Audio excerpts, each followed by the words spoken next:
Yo, yo, yo, yo, yo, what is going on, CoD Familia? It is your boy BN, aka Mr. Kingdom Builder, and today we are going to be deep diving into one of the most dramatic KVKs as it comes to the final zone, its crescendo, and its ending, which once had the prospects of being a phenomenal final zone, but now is almost as dead as a doorknob.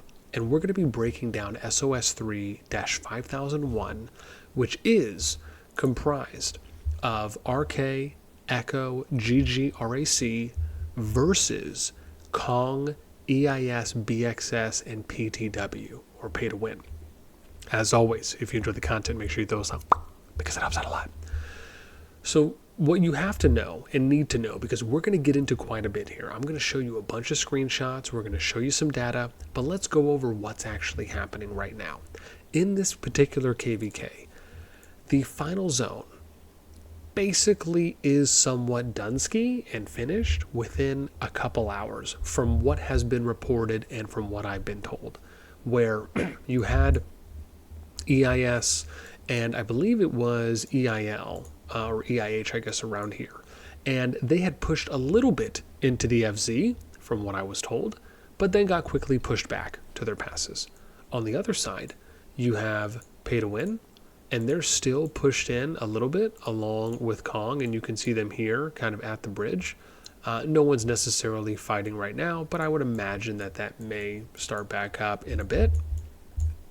However, this is really just the extent of probably where they will be at and how far they're going to be able to get. The final zone has all but been decided within a number of hours after opening. But we can say conservatively, within the first 24 hours, it has basically been decided. Unless there is some massive resurgence from Pay to Win, from Kong, from EIS, from BXS, this KVK is basically over shortly after the final zone opened. But how did it get to this point? And was there anything that really and truly factored into us arriving here?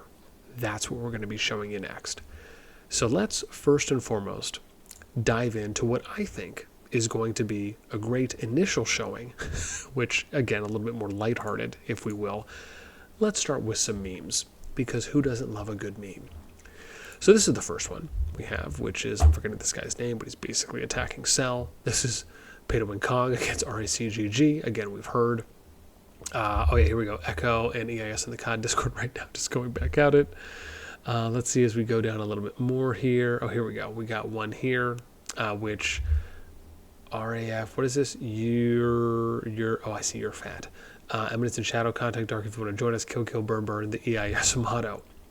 And then we have an Echo one here. I'm not going to play it just because of the volume possibly.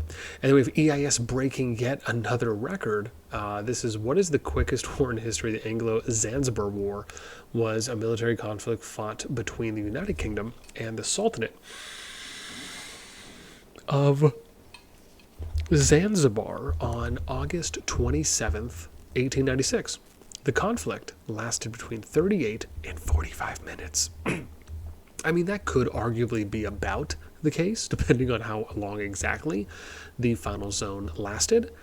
Then we have some other ones here, which Russ is posed. I think they're merit trading or something around here. I can't exactly make out everything there, but it looks like EIS and EIL. Oh, what's this one? Echo, Hardwall, I do nothing about. Jeez. Echo, why did we take, this was, I saw this posted. Why did we take the best alliances of their respective class if we are a fighter alliance? Oh, geez. Sorry, I played Jenga on the first day, so she knows what guys, man, you guys are just, I don't know if I can handle it. The fastest thing on Earth, the cheetah, the airplane, speed of light, EIS teleported out of zone 4. I mean, listen, they're going to come. They are going to come. I mean, after EIS loses, do you think Pay to Win will skip final zone? Someone said yes, but I mean, technically they're in final zone, so joke's on you. Okay, and then that's basically it there. Okay, now let's get into some of the actual POV and some responses from people that I reached out to. So I reached out to Dark from EIS. This is more or less his summarized POV response. I did also reach out to Dab from Kong and had heard a couple, and I had actually have some screenshots I'll be showing you guys here in a little bit. But starting with this, as I get some agua, we have EIS. So from theirs, right, they did fight in the final zone, but again, GG blocked them with flags, then deleted to let Echo in, prepared to place a bastion, right? So just kind of showing that, hey, they did fight a little bit, even if it really wasn't that long. 27 days left in the season. Pushing a fight we will lose day one will only hurt.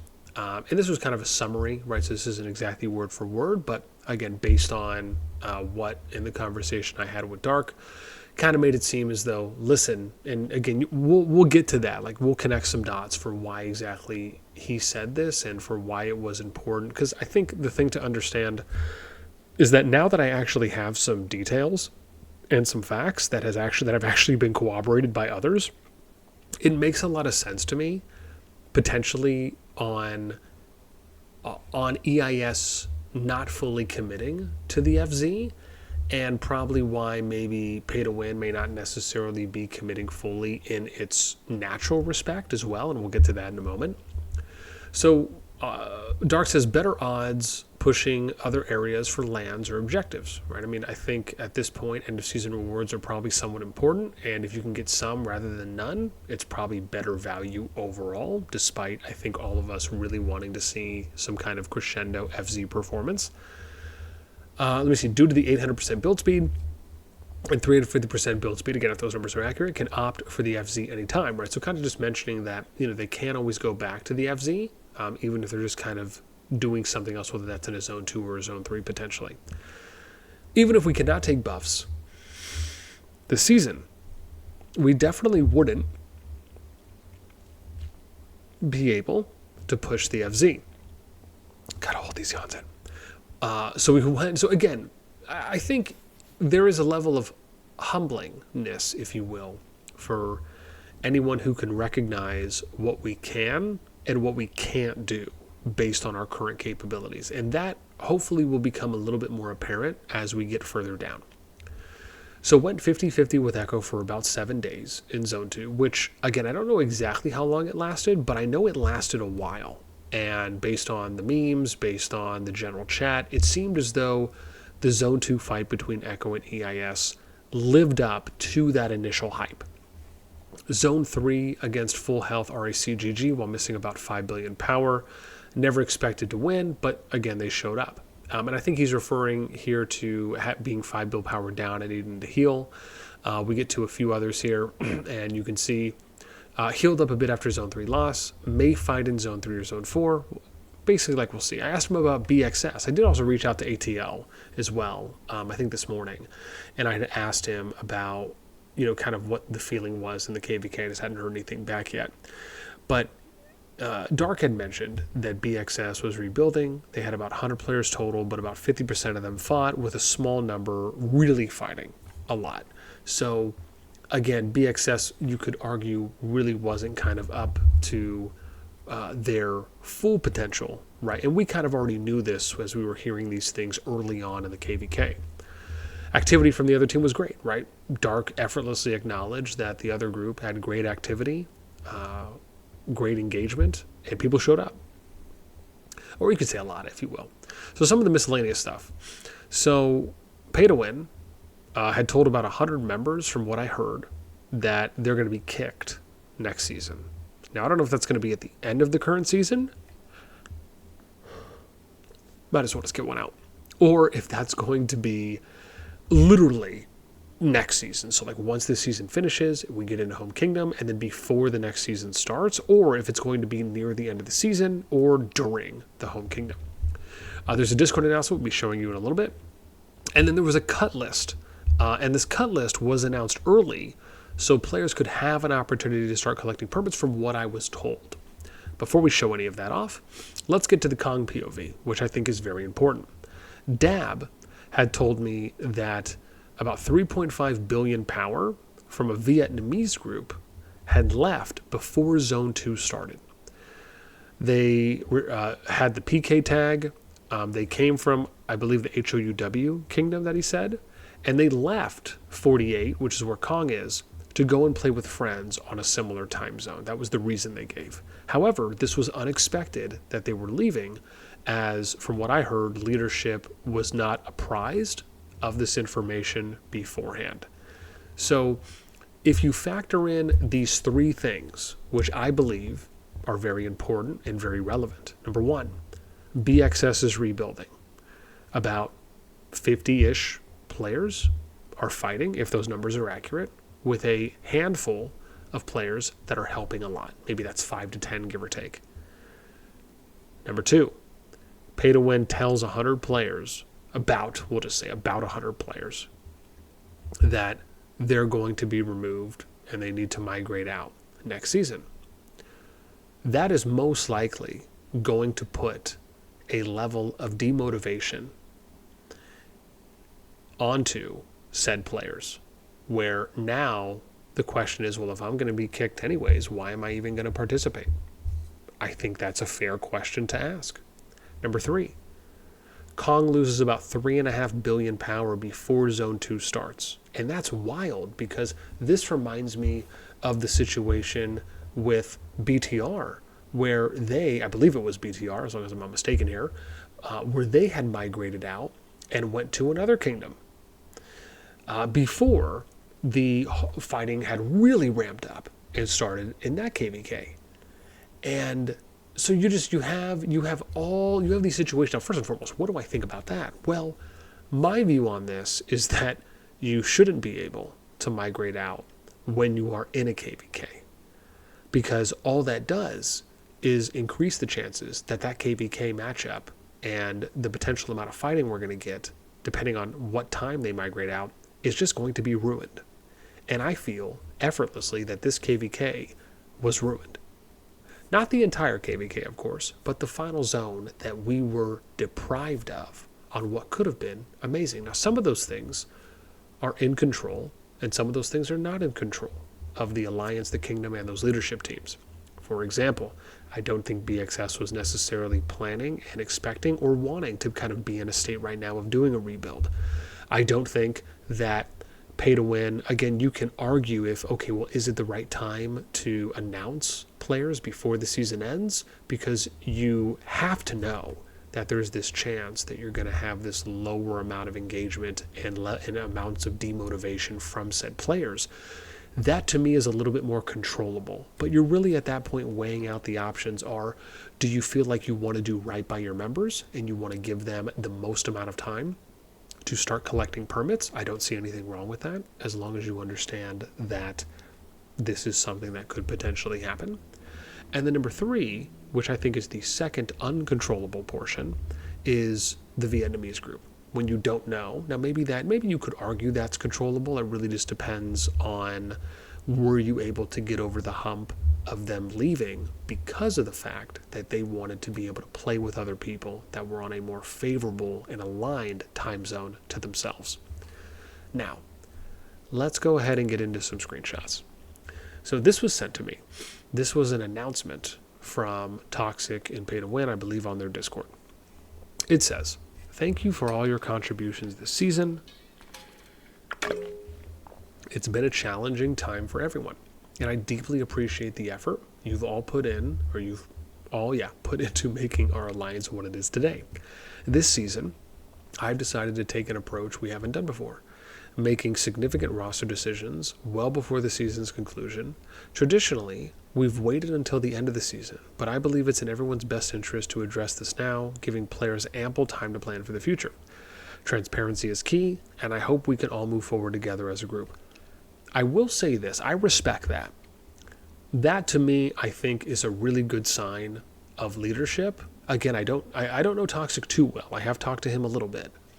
And I will say, based on the wording here, I think this is kudos. This is respect given, because you could have waited to tell people at the end of the season where they haven't had enough time and then hoped that you were going to end up getting. And like I said, that's kind of where you really have to debate that. I think it's okay to tell people at the end of the season, as long as you give them enough time to migrate out and you're not just going around zeroing them because they're not willing to just buy all of the permits that they need to before the start of the next KVK, I think that's unrealistic.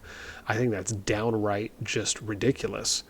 And so then you have to think about, okay, well, do you let people know earlier on in the season so they can start gaining permits?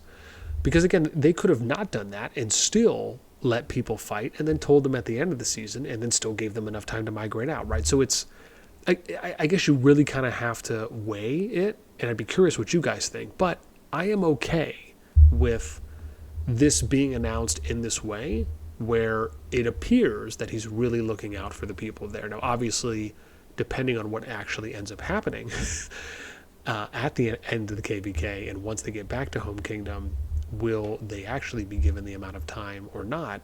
We'll have to wait and see. After careful consideration and extensive analysis, I've come to a very difficult decision.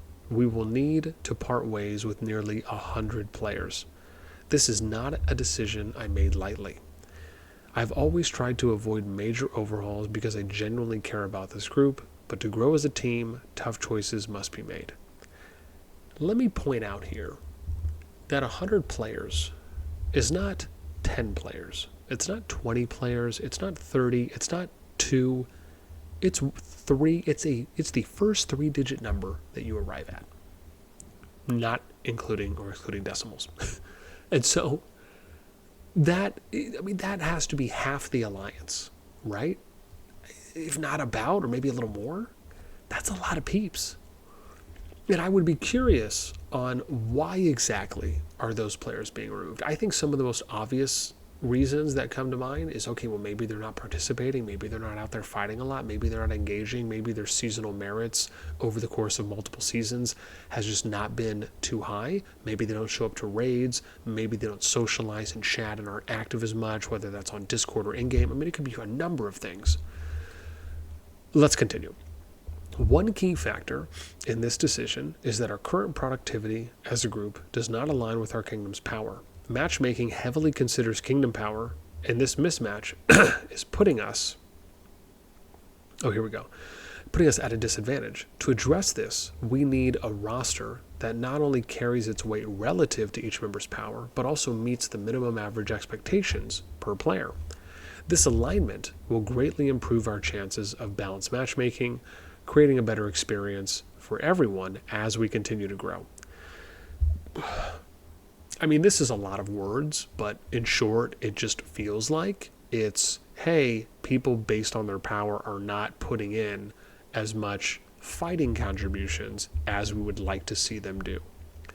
And this is the big thing for me, is that, are you providing those expectations at the beginning of each season? Now, we don't know that. I would like to believe they are, especially if you're writing a mail like this at this point.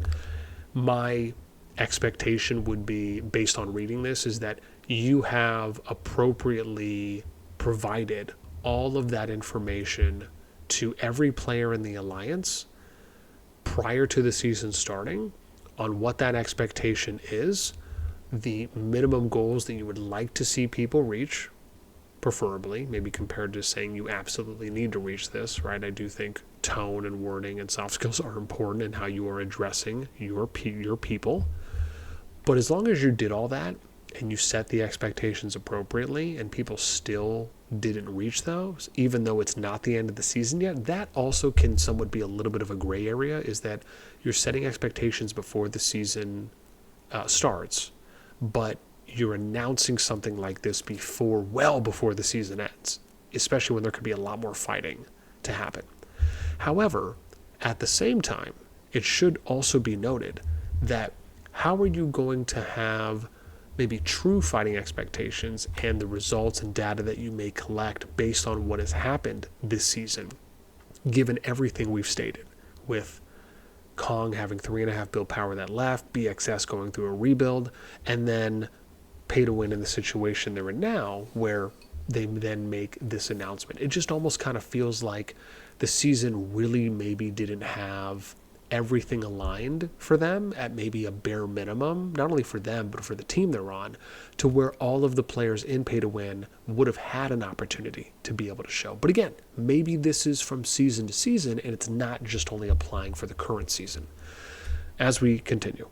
Soon, we will post a list of players we'd like to retain, and those will be wishing the best of luck moving forward.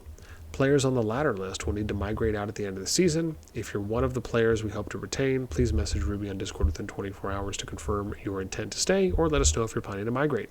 If no response is received, we'll assume you're migrating. Which I think is okay. I mean, again, you're expecting people to reach out to you within 24 hours. I think that's ample time to confirm. And if you're not, you're just kind of telling people, well, this is just kind of how we'll perceive that going forward. For those we won't be moving forward with, the expectation is that you begin collecting or purchasing migration permits to ensure you can migrate out by the end of the season. That is absolutely nuts. Please note this decision was purely based on the direction we need to take as a team. Feel free to reach out if you need assistance planning your migration. We're doing this early to give you ample time to prepare as we understand. Let me see what this is. Here we go. Planning, ample time to prepare as we understand migration isn't free and requires notice. However, the part that worries me the most here is where they say, please ensure, the expectation is that you begin collecting or purchasing migration permits to ensure you can migrate out by the end of the season. That, to me, makes it seem like that they're referring to this season, which, if that's the case, and let's say you have about 25 days left, I mean, that's pretty wild that you would have an expectation for people to migrate out within 25 days, especially if not everyone is able to purchase the amount or is unwilling to purchase the amount and would like to be able to grab some of those permits the good old-fashioned free-to-play way. I mean, that's just kind of like a do or die, a my way or the highway. And I mean, that's rough, man. That's a hard pill to swallow, especially for those 100 people. And is then the expectation at that point, or maybe the assumption, is what happens there? Will they just go around and start zeroing people because they're not able to move out? Well, what if those players could contribute towards the game's welfare? And if they're able to migrate out, even if it takes them a little bit longer, they may eventually continue spending. That can only be good for the game's health and for the game's, net business, if you will. And especially if some of those players continue to be active compared to maybe dropping off and quitting the game. I mean, we've seen this happen a number of times where kind of aggressive stances are taken. And whether or not you feel that they are understandable or not, the fact is that when you have 100 players and you think about how many of those players are actually going to be able to move out of the kingdom, let's just say in 25 days, and maybe they'll extend that if, let's say they do, before the start of the next season. So that would mean they would have 25-ish days plus the 14 days that you're going to be in home kingdom with the updates and adjustments now and reduction in time spent in between. Okay, so you're looking at, maybe about 40 days or so from now? I mean, is that really still enough time, especially for some of the higher powered players? I don't think so. And unless every single one of those players is going to be willing to spend money on the minimum amount of merits that they need, I mean, you're probably going to be stuck with a bunch of people, or however many, left in the home kingdom. And so I then worry on, okay, well, what's the next step there? Because most of the time it usually is let's go around and start axing off people's heads and zeroing them, which really only demotivates people to log back in and play their account, which that can't be good for overall game health in a number of different areas.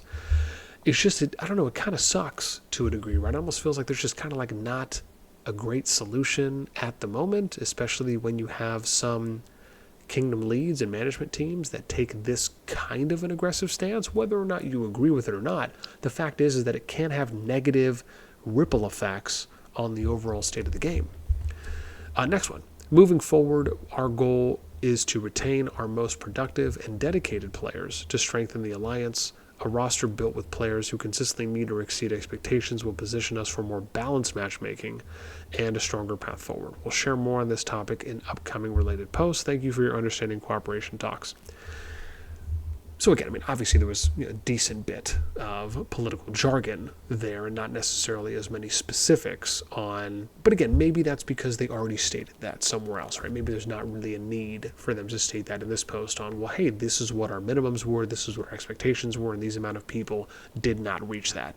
Again, if they specifically stated those things and set the expectations early on, and then they said, hey, we're going to do an assessment mid or 2/3 of the way in the KVK, and then we're going to show you what the numbers are for the people that met the threshold and did it. Like, if you did all of those things, okay, good on you.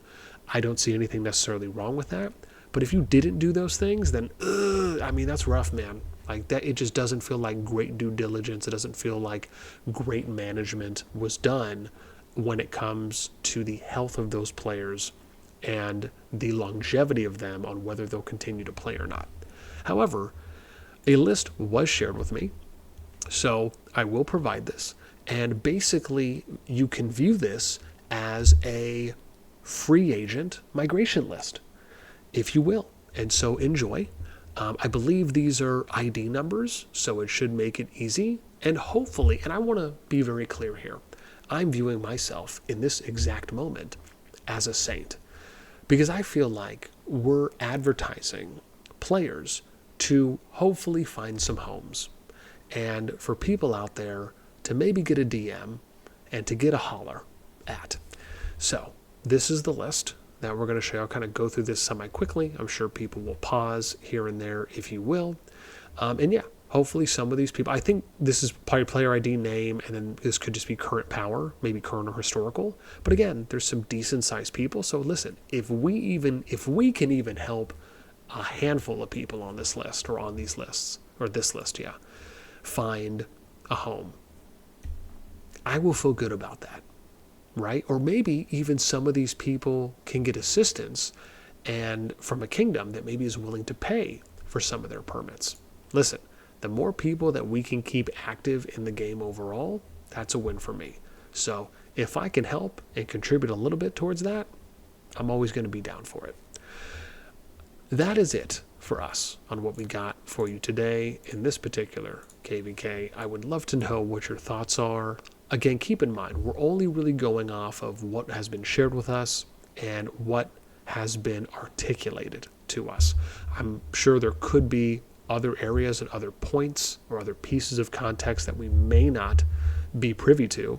However, I'd love to hear from you.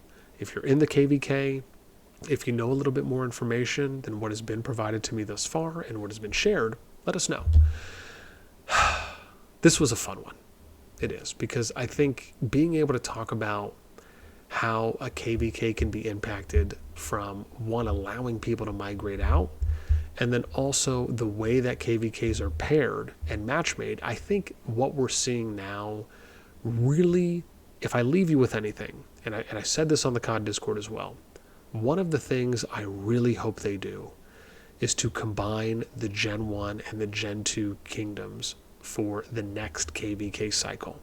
Even if they have to delay the Gen 1 kingdoms that are in this specific KVK, so in SoS3-5001 through 5009, they need to do it. You need to continue adding more kingdoms to the main KVK kingdom pool, because the more kingdoms that are there means the more fair and balanced matchups, the more diverse matchups, and the more likelihood that because the matchups are that much more balanced and fair, that means that there's now a higher percentage chance that everyone will want to participate and fight. Why? Because everyone will feel like they can win. And that is the magic sauce that you have to be able to instill psychologically in the players' minds, to where if everyone feels like they have a chance at winning, everyone will participate. It's pretty easy. That's it for me. Hope you enjoyed. As always, until next time,